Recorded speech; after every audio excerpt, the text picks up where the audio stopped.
noches, bienvenidos. Acaba de terminar el mes de enero con una mala noticia en términos económicos. Se acaba de conocer que la inflación de enero es del 4% y si uno lo traza en perspectiva, en función de lo que también dicen las consultoras privadas, y no por esto son opositores, estaríamos hablando de una inflación anual entre el 50 y el 60%. Y uno se pregunta, ¿para qué sirven los presupuestos nacionales más allá de que sirven como orientador a dónde va a ir los gastos, ¿no? Porque el presupuesto nacional, como ustedes saben, plantea una inflación para fin de año del 29%. Decíamos, una inflación a nivel nacional del 4% y Córdoba cerca del 6%. Bien, les paso a comentar que para hoy vamos a estar hablando con el presidente de la coalición cívica ARI en Córdoba, el doctor Gregorio Hernández Maqueda, hablando básicamente de varias cosas y también de las denuncias que se vienen haciendo acerca de la corrupción, enriquecimiento ilícito y otras que vamos a pasar a leer enseguida. Y claro, cuando uno le pregunta al oficialismo, en este caso, acerca de ciertas denuncias, no solamente de estas, sino de otras también, dicen, son denunciólogos seriales.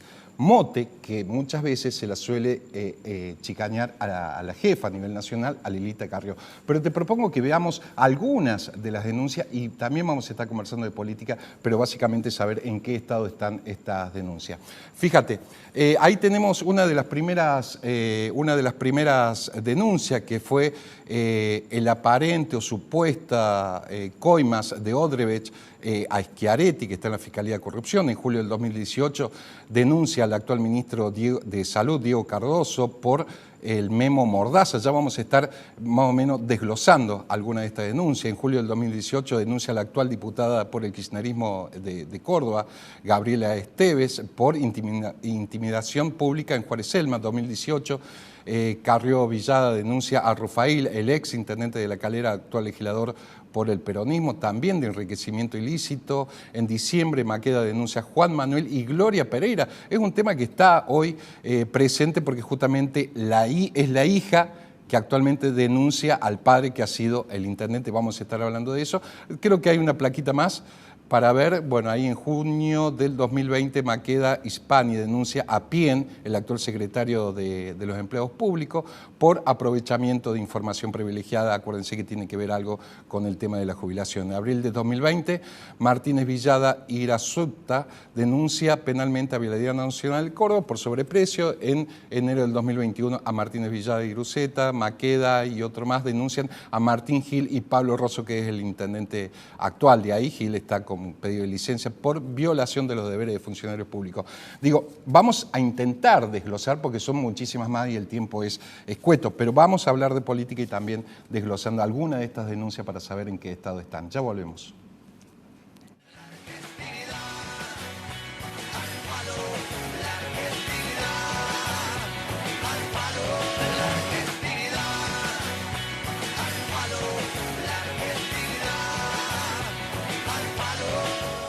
Empieza una nueva temporada. Recibamos a nuestros turistas con la cordialidad y simpatía que nos caracteriza. Seamos responsables. Nos cuidemos para cuidar a otros. Municipalidad de Villa Carlos Paz.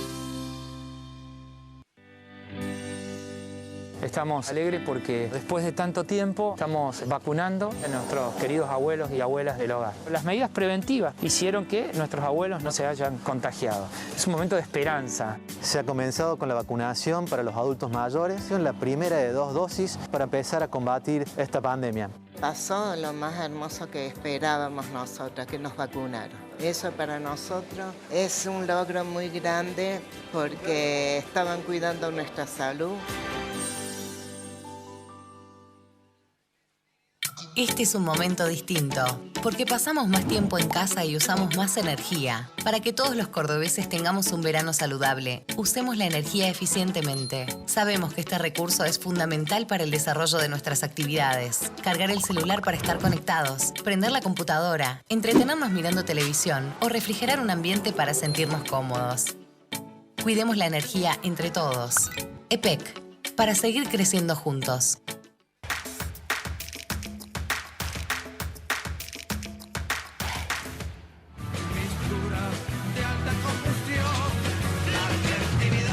Bien, lo decíamos, son muchísimas más las denuncias, hemos tratado de resumir alguna o por lo menos aquellas más importantes o mediáticas, todas son importantes, ¿no? Doctor, ¿cómo andas? ¿Qué dices?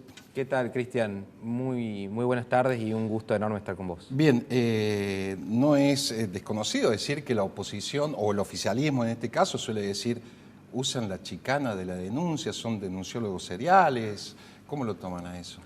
Lo primero es que la sociedad de Córdoba tiene que saber que hay una decisión, primero del exgobernador de la Sota y actualmente un plan mantenido por el gobernador Schiaretti de que en Córdoba la impunidad sea la ley. ¿Por qué? Porque diseñaron un poder judicial, un fuero anticorrupción, a medida de la impunidad de los poderosos, con lo cual en Córdoba la ley y la Constitución no existen más que en tristes pedazos de papel escritos, y esta es una política deliberada. Por algo en Córdoba no tenemos fiscal general. Todavía es decir, seguimos, sí. La Constitución crea el cargo de fiscal general para que sea el que impulse las investigaciones, defienda los intereses de la sociedad. Entonces, frente a este vacío de legalidad, frente a este vacío de justicia, frente a esta impunidad reinante, no nos queda otra que a los partidos que estamos convencidos de que la corrupción es la contracara de la pobreza, porque no es la corrupción por una cuestión moral o religiosa, sino por una cuestión de que sin ley y con políticos que roban, tenemos el 50% de pobreza que tenemos actualmente. El día en que Argentina. entendamos que la corrupción mata, creo que vamos a tomar mayor conciencia, Gregorio. Gregorio, quiero empezar con algunas, porque para que no se me vaya tanto el tiempo, y son muchas, quiero saber el estado de algunas denuncias. El tema de Odebrecht, por el tema de supuestas coimas del gobernador Schiaretti, ¿en qué está eso? Porque bueno, es algo que empezó en Brasil, me imagino. Que... Es un escándalo que empezó en Brasil, en el juzgado del juez federal Sergio Moro, en Curitiba, que el señor Youssef fue el delator premiado quien dijo que la empresa Odebrecht, para que la gente que por ahí no se acuerda sepa, esta mega constructora... Que tenía una oficina para coimas. Exacto, ¿no? multinacional. Y que terminó con el que presidente de Perú, entre otras cosas y otras. Que volteó innumerable cantidad de presidentes en el mundo. Bueno,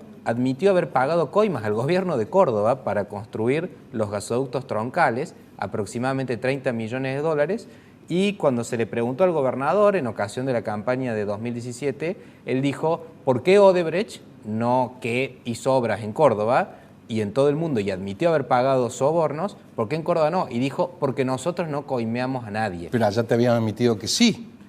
De alguna manera, tácitamente, lo que el gobernador, o sea, si hubiéramos tenido una justicia independiente en Córdoba y no la que él diseñó, la justicia de la impunidad, es decir, la injusticia, un fiscal lo tendría que haber citado y le explique. Entonces, ¿cómo fue que Odebrecht en Córdoba no pagó coimas si el empleado de la empresa decía que sí lo hizo? Ahora Gregorio, pero sí una causa que terminó con presidentes, con funcionarios, que fue mucho más allá de Brasil.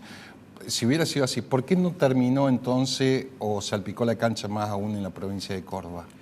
Porque, más allá del fiscal que provincial, digo, es una mega causa. No, lo que pasa es que hubo intereses cruzados y Odebrecht no solamente tenía contratos en Córdoba, también tenía con el kirchnerismo, también tenía con el gobierno de la Ciudad de Buenos Aires, esto hay que decirlo, por otro lado... Con Macri. Exacto. Entonces... Socio de ustedes. Y por supuesto que sí. ¿Sí? Acá en el punto de la contratación de la obra pública tenemos la coalición cívica una diferencia muy grande con los partidos que han gobernado. En ese sentido nosotros marcamos una diferencia y por eso reivindicamos nuestra propia identidad en una alianza que es Juntos por el Cambio, que la sostenemos, pero también marcando nuestras diferencias. Sí.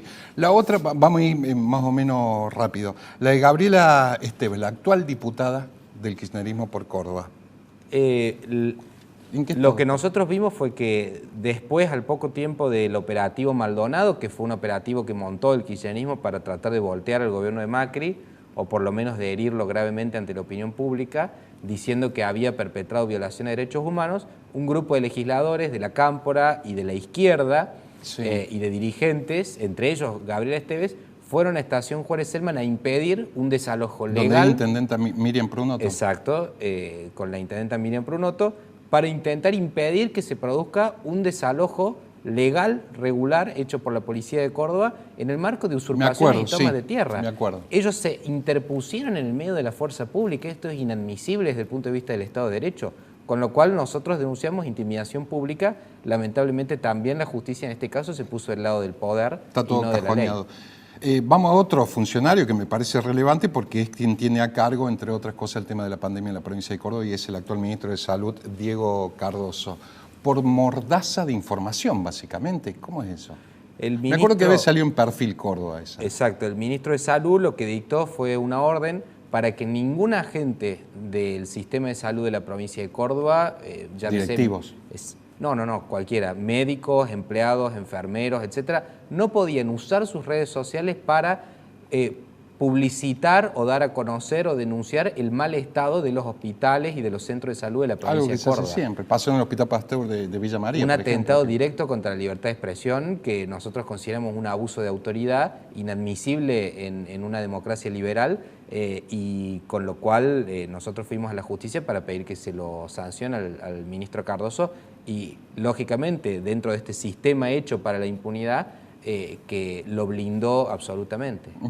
Y el otro caso, hay algunos otros más, del exintendente y actual legislador Rufail, del exintendente de La Calera, ¿no? Por enriquecimiento ilícito. Esta la hiciste vos junto con Lita Carrió, me acuerdo. Claro, también, ¿no? En este caso la firma fue de la diputada Carrió y la diputada Martínez Villada. La investigación, el equipo lo conduje, pero lo que nosotros investigamos y determinamos era que el señor Rufail, no teniendo ingresos lícitos, no teniendo profesión, no teniendo comercio, no habiendo heredado fortuna, vivía en una mansión de $500.000 en el country La Cuesta de La Calera. Pero él no salió a dar explicaciones después, diciendo que como trabajaba antes de ser intendente en la lotería, que había pedido un préstamo, etcétera. Por lo menos mediáticamente creo que salió en una radio así en La Calera. Claro, lo que pasa es que ante la justicia no pudo justificar, con lo cual la causa sigue abierta.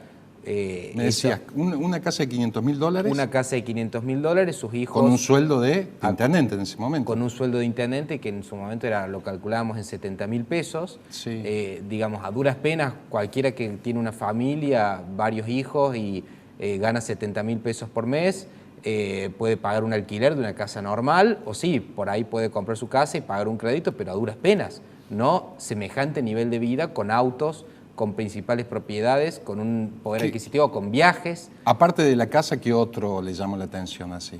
A mí principalmente la cantidad de autos. La cantidad de autos, que por supuesto no tenía registrado su nombre. Pero eso es lo que nosotros le pedimos a la justicia que determine quién era el propietario real de sus bienes. Porque por supuesto que la casa tampoco estaba a su nombre, como tampoco la inmobiliaria. Pero la verdad es que no hay, nosotros la cantidad de testimonios que recabamos es que en La Calera reina la corrupción y se piden coimas para cualquier habilitación de los barrios privados. ¿Coimas? Por supuesto, claro. Claro.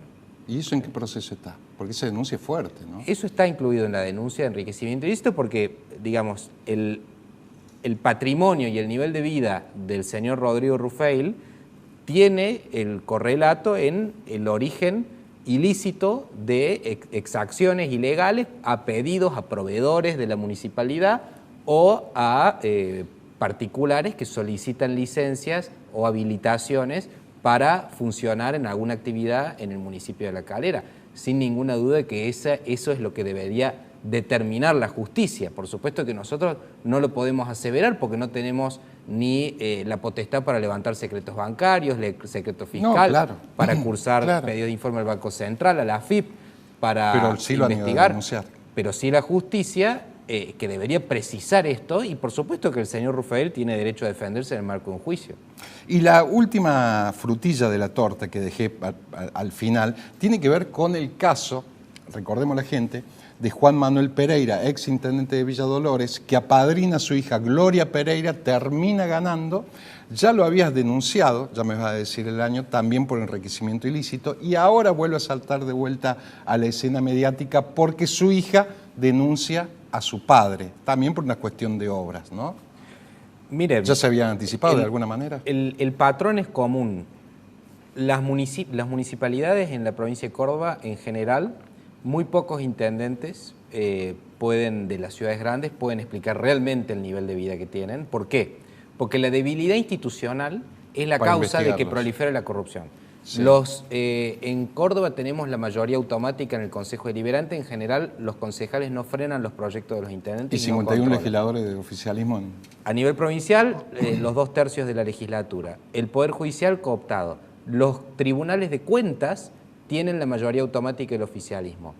En muy buena medida, la opacidad, es decir, la falta de transparencia, la falta de acceso a la información pública, es la antesala de la corrupción. Sí, claro. La falta de transparencia. Entonces, este sistema, en el caso de Villa Dolores, fue casi idéntico al de La Calera, a pesar de que son localidades de departamentos distintos, porque vemos que se arman centros de negocios alrededor de los municipios, en donde los proveedores, en general, son personas sin un historial técnico, sin una solvencia Muy económica. pocas veces se presentan a concurso. Exacto, que en general se abren como monotributistas, esto es lo que se vio en el caso de Pereira, monotributistas de la categoría más baja, encargados de pavimentar las calles del municipio o de hacer las obras de cloacas, y que en general son, en el caso de la familia Ramírez, los hermanos Ramírez, lo llamaban tío al propio Pereira. Esto es lo que se conoce Sí, en el conoce pueblo, ahí en y el que pueblo, ¿no? eran los beneficiarios de las principales obras y servicios del municipio. Y lo que se ve es que el señor Pereira también, sin título, sin profesión, sin comercio, sin alguna actividad, sin venir de familia de dinero, maneja un Audi, tiene un salón de fiestas, tiene innumerable cantidad de departamentos, de cabañas. Entonces lo que vemos es que dirigentes que dicen luchar por la justicia social, representar al pueblo, le piden el voto a los pobres. No predican con el ejemplo.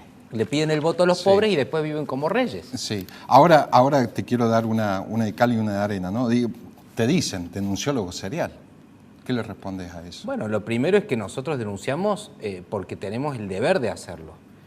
Nosotros, claro. Cuando en este caso que mencionamos recién, la misma Gloria Pereira tendría que, porque fue funcionaria de él. La gente se cree que uno va a los lugares a investigar como si fuera un policía, y la verdad es que la gente viene con la información a nosotros, y cuando alguien te cuenta información de que se le está robando al pueblo, nosotros no podemos mirar para otro lado, porque estaríamos siendo cómplices de silencio. Sí. Eso por un lado.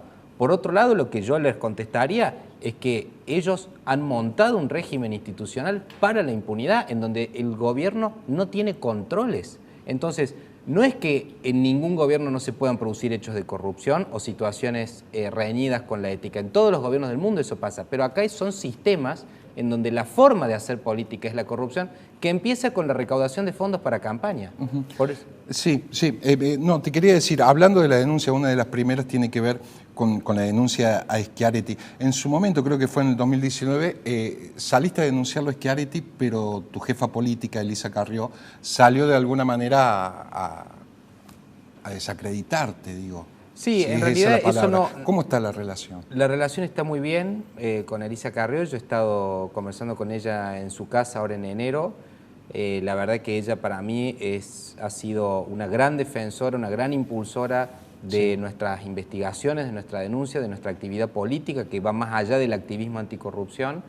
Es una persona en la que confío y que ha sido muy generosa conmigo, pero sí es cierto y fue público y notorio que en 2019, no por la denuncia por Odebrecht, tuvimos una diferencia con respecto a la estrategia nacional, en la cual claramente la contradicción principal era entre la República Democrática que encarnaba Cambiemos y el autoritarismo populista kirchnerista, y en ese marco el gobernador Schiaretti estaba alineado, si se quiere, con los intereses de la reelección del presidente Macri, y yo creo que ella tenía razón en ese caso. Decisión que festejaste, tengo entendido ahora, de esa ruptura de relación entre Macri y Schiaretti en función de cómo votaron los 4 diputados para sacar los fondos de la Ciudad de Buenos Aires, ¿no? Por supuesto, y yo creo que porque Schiaretti ya es parte del pasado, Schiaretti no tiene reelección, a no ser que quiera reformar la Constitución, que lo puede hacer porque tendría el número, pero Schiaretti ya forma parte del pasado. Ahora nosotros nos oponemos a su régimen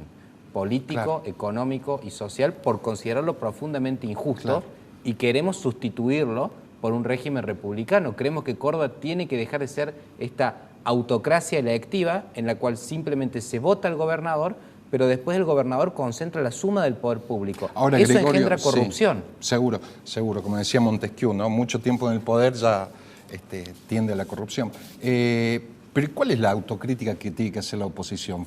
Digo, tus socios fueron separados también debe haber habido alguna división en el ARI, en la coalición cívica, Mestre por un lado, Negri por otro, digo, ahí también hay que hacer una autocrítica, que la vienen haciendo. Te diría, Cristian, que la clave de la consolidación de este régimen de corrupción, que a nosotros nos convierte, para no ser cómplices, en denunciólogos seriales, sí, fue la complicidad y la división de la oposición.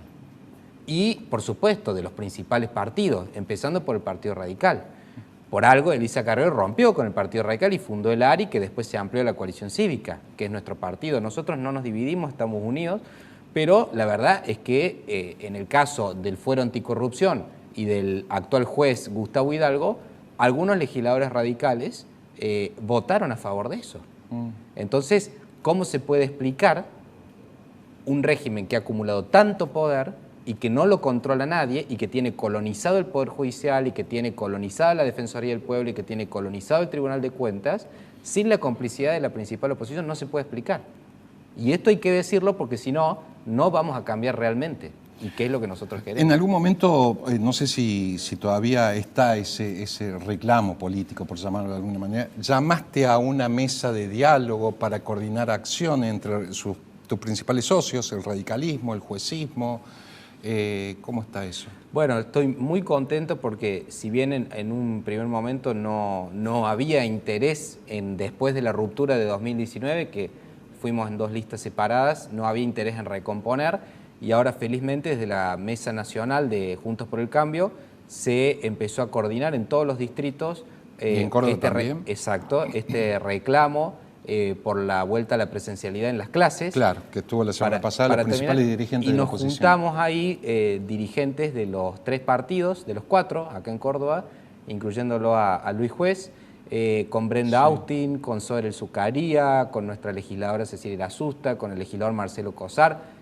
Coordinamos este evento y bueno, Dios quiera que podamos seguir trabajando juntos con el resto de los representantes para consolidar una oposición que sea firme al régimen de Hacemos por Córdoba, pero que también tenga propuestas, porque la corrupción no se termina con las denuncias. Esto también la gente lo tiene que tener claro. Nosotros no creemos que denunciando en un régimen de impunidad se vaya a terminar. Lo que logramos es visibilizar, exponer. Claro. La condena social es lo peor que le puede pasar a un corrupto. Primer punto. Y ya eso es una contribución para hacer retroceder la frontera de la impunidad. Ahora, tenemos que tomar el poder, ejercerlo de manera distinta y fundar instituciones para prevenir la corrupción. Eso es lo importante, porque una vez que el hecho ya ocurre, ya estamos llegando tarde. Seguro, ya estamos llegando tarde. Seguro. Son socios, decía, integrantes de Cambiemos, de Juntos por el Cambio. ¿Qué ilusión, qué perspectiva tiene en cuanto a los lugares de la lista en estas elecciones, digo? Porque tiene una diputada nacional que sí, por supuesto que nosotros aspiramos a incrementar nuestra representación con las candidaturas en las listas, siempre con la unidad como el pilar fundamental. Yo creo que la sociedad, y sobre todo ese 61% que nos votó en 2019 con Mauricio Macri como candidato, a pesar de que la situación económica ya era muy complicada, el 61% de los cordobeses nos confió en nosotros. Yo creo que ese porcentaje de gente no quiere saber nada con personas que quieran romper, porque es lo que hoy está sosteniendo la República. Si Cristina Kirchner y Alberto Fernández no pueden convertir la Argentina en lo que hicieron en Santa Cruz, es por la unidad de Juntos por el Cambio. Entonces ese es el valor fundamental que está por encima de todas estas diferencias que te hemos marcado anteriormente, que tenemos. Está por encima ese valor. ¿Tenés alguna opinión acerca también de la imputación de Fernando Iglesias por enriquecimiento ilícito? ¿Está imputado? Yo creo que es una infamia, creo que es una operación de este oscuro diputado que al parecer no me consta, pero es agente de la Secretaría de Inteligencia, que nadie puede dudar de la honradez y de la decencia del diputado Fernando Iglesias. Lo que pasa es que tiene una capacidad oratoria y una inteligencia tan aguda que los incomoda porque los expone. Expone en sus contradicciones, expone en sus narrativas falsas, expone en su componente totalitario que tiene el Frente de Todos, y eso les molesta. Entonces, a ver, sin ir más lejos, el propio Perón lo puso preso a Alfredo Palacios, diputado socialista que lo incomodaba. a los principales opositores, está en los genes de este movimiento populista, que cuando hay determinada figura de la oposición que lo incomoda, tratar de exterminarlo o acallar esa voz. Entonces, por supuesto que nosotros nos manifestamos en absoluta solidaridad con el diputado Fernando de Iglesias. La última pregunta que te quiero hacer. ¿Cómo ves la posibilidad de que algún integrante del ARI sea una figura expectable? Porque viste que las elecciones intermedias generalmente Cambiemos viene haciendo muy buena elección. Digo, que esté en un tercer lugar, cuarto lugar. Sí, porque por tenés los supuesto. socios mayoritarios, ¿no? El radicalismo, el juecismo. Yo creo que cada vez nuestro partido, como te digo, Cristian, ha sido muy difícil llevar adelante este activismo anticorrupción donde lo que reina es la impunidad y a su vez las relaciones con los diferentes actores de la clase política. La verdad que a mí me ha costado mucho jugar ese doble rol. Me arrepiento, por supuesto, de algunos excesos o algunos errores que puedo haber cometido, seguramente por falta de madurez o por falta de experiencia, pero me arrepiento de algunos errores, pero creo que las relaciones están maduras, creo que están las condiciones dadas para que nuestro partido, con la enorme cantidad de gente que se está sumando, tenga un lugar más expectable. Y la última, por sí o por no, más allá que sea la interna radical, digo, ¿te gustaría que gane alguien en particular? ¿Alguna simpatía? ¿Alguna llegada? ¿Con quién tenés más afinidad? Digo, entre el grupo de Mestre, Negri, de Loredo. Mire, yo creo que... ¿O vas a hacer el cassette de decir no me meto? No, yo creo que... Es política también, y los está bien. Los conozco a los, creo que 3 que quedaron como candidatos. Creo que en algún momento todos han estado con todos. Yo creo que es un partido que está, les diría, atomizado, y que ojalá y Dios quiera que gane la persona que pueda unir a ese partido, que es un partido fundamental. La unidad no la quieren, van a la interna. ¿Cómo, perdón? La unidad no la quieren hasta ahora, van a la interna. No está mal, no está mal si se tiene que votar porque no se logra un acuerdo previo. Ahora, lo que yo desde la coalición cívica quiero es que nuestro socio mayoritario, que es el Partido Radical, se regenere, recupere el rumbo ético que siempre lo caracterizó, sobre todo habiendo tenido figuras como Arturo Illia. ¿No lo tuvo hasta ahora? Y yo creo que muy poco. Respondiste todo con eso, Gregorio. Gracias por tu visita, hasta la próxima. No, por favor. Gracias. Bien, nos vamos hasta la semana que viene, gracias.